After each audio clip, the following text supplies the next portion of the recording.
Hello everyone, welcome to my channel. My name is Orlando and we're talking about the collapse of Zillow, guys. If you watched my video earlier that I did on Zillow, I kind of went over some initial things that made them stop their iBuying service. Now we're gonna go into the total collapse the crushing effect that happened with Zillow and the lessons that we can learn from this. But to learn the lessons, let's jump into some material here to make you understand exactly what happened and exactly what you can learn from this. So let's jump into the video.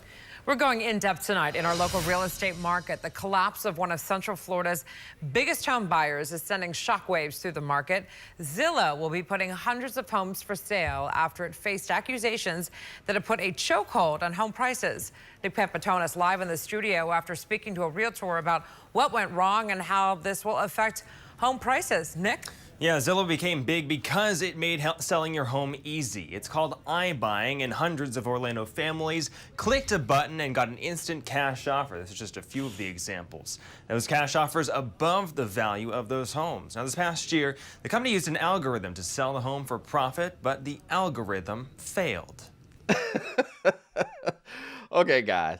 Just to kind of reiterate what's going on here. So as the guy was saying in the video, they had an iBuying process. And this iBuying process is basically AI, computers going around and determining what is the best offer that you can give that someone would take and that you could resell and make money on. Now, this is very, very, very hard for computers to do. I'm not saying that it's impossible because there's a lot of things that we thought were impossible before, but right now it seems very hard because real estate has always been a business where you go to the unit, you look it, you check it out. And as far as investors go, investors have always been the type of individuals who want to buy deals under the median price or undervalued property. And then you fix it up, do what you have to do, and then you put it on the market for not over the market, but at that market value. So that's the reason why you buy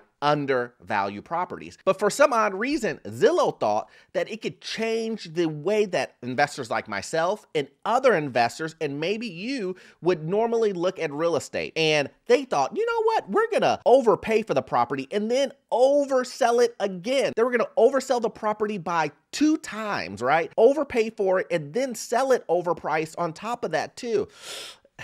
And we know it didn't work out for them. But let's jump back into the video to kind of see exactly where this ended up.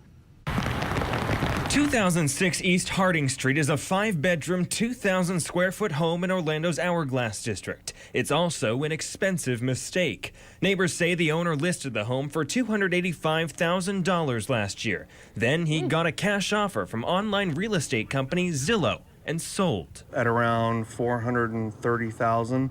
And then Zillow then relisted it for $510,000 initially. The company's eye-popping price hike caught the community's attention. That's what they used to do. But real estate agent Ray Lopez says that was the business model that turned Zillow into a major player. They're going to buy it today, put some paint, carpet, fix this and fix that, not a lot of money, and then put it back on the market a month, 2 or 3 later, and sell it. See, guys, this is where Zillow made its mistake. You see, the guy bought the property at $285,000. Now, we don't know what the span of him owning the property is. Maybe the whatever that they paid for it was justified, but I highly doubt it. The guy even said they overpaid for the property. So they overpaid for the property. And then, like I said earlier, they decided that they were gonna turn it around, put some carpet, put some paint in there, fix up a little things that really don't cost that much, and then put it on the market for higher than that at $530,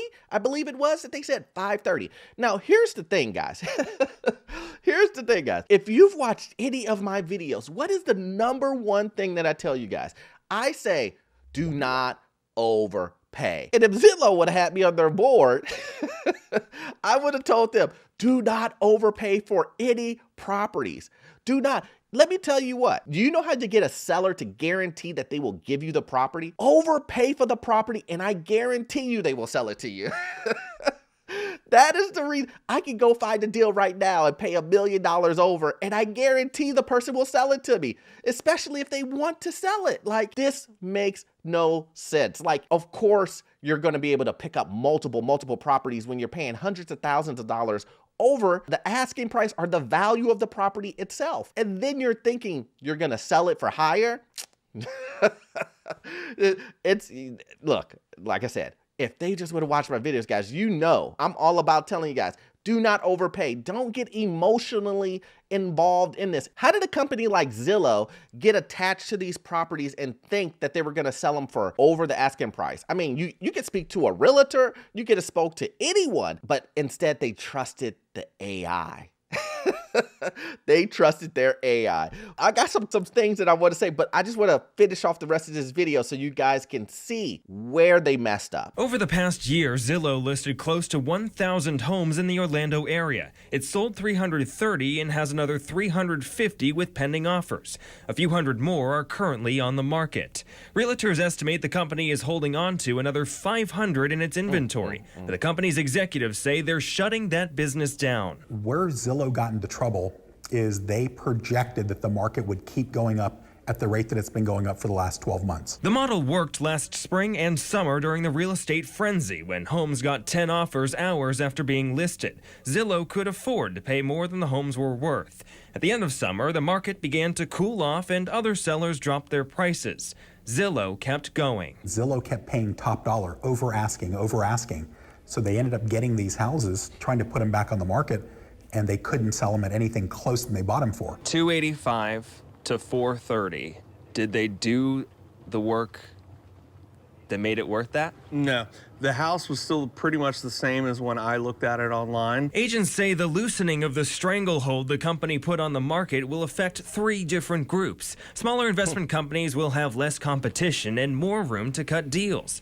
Real estate agents will also benefit. I can show my value, and they being the seller can make the money that Zillow, Open Door, OfferPad were gonna make. And buyers won't be paying high premiums. Kind of disgusting for them to buy a property at a price that they did not really do anything in the way to increase the value of the home. The East Harding Street home is now listed for $20,000 less than Zillow bought it for.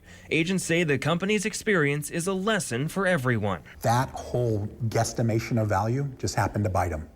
So if they wouldn't have done that, they would still be King Zillow. Okay, so guys, you see, as the gentleman was saying, that the whole guesstimation, and as you know, when you go to Zillow's, I guess guesstimation of value, guesstimation of rent, I think they call it Zestimate and or whatever it is. I forgot what it is, but they do valuations and they do rents. And I tell individuals who are trying to get into real estate, listen, do not get your mind wrapped around those estimates. Don't get your mind wrapped up on, oh, this is what Zillow said that I can charge for rent.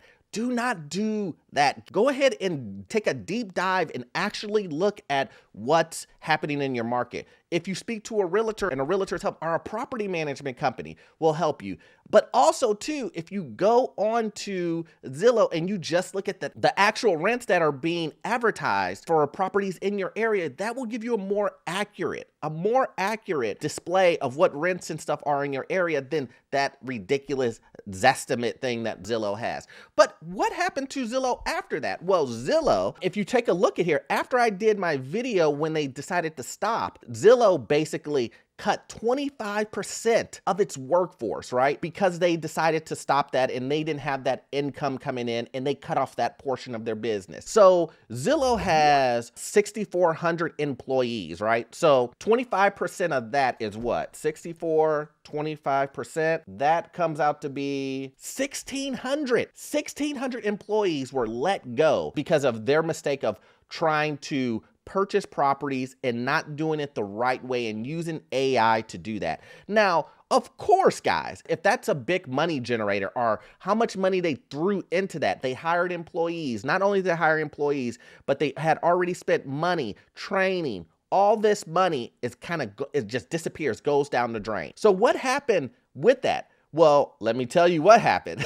Their stock tanked, guys, tanked. So we have Zillow Group Z here. And if you guys take a look at it, November 1st, 2021, their stock was $97.15. Today, it is $57.11. November 1st to today, they lost $40, guys. $40. Do you know how much of a tank that is? That's 50%, guys. 50% because they didn't do it the right way. So, but what can you learn from this? This costly mistake is going to make investors rich. Small investors, I know that they have like these big, but let me just tell you what's going to happen is groups like BlackRock, they're going to try to buy up these bundles at a fraction of the price that Zillow paid for.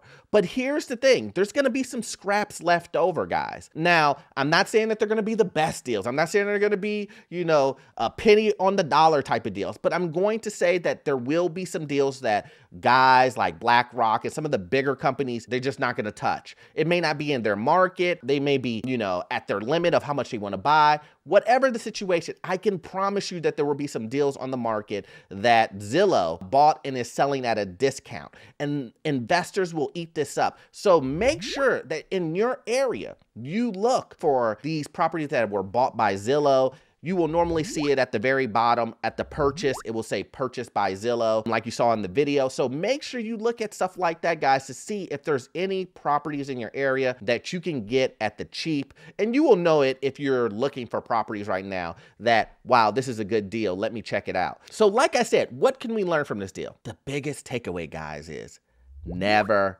overpay. Do not overpay. I don't know how many times I have to say it. In a great market like that we've been having that's been going up and up and up, do not overpay. In a market that's going down, you still don't want to overpay. Just don't overpay. In that diagram that we saw on the video, everyone knows the closer you get to winter, the less buyers you have. Why would you think that property values would continue to still go up and the individuals that are purchasing homes would still pay that top dollar, 10 offers in an hour? Why would you think that the closer you get to winter, that would be the case? Every investor knows that. And if you don't know that, now you know that. Everything slows down the closer it gets to winter in real estate. That's just the way it is. You can find deals, but it gets tougher. No one really wants to move in winter. It's always hard to get people to rent properties during the winter, Christmas, holiday times. People are just focused on spending time with their families and being inside when it's cold, guys. So once again, guys, I hope you got value out of this content. I'm gonna need you to watch this next video here. It will help you get into your first rental property and learn all things financial. I'll see you guys later. Thanks.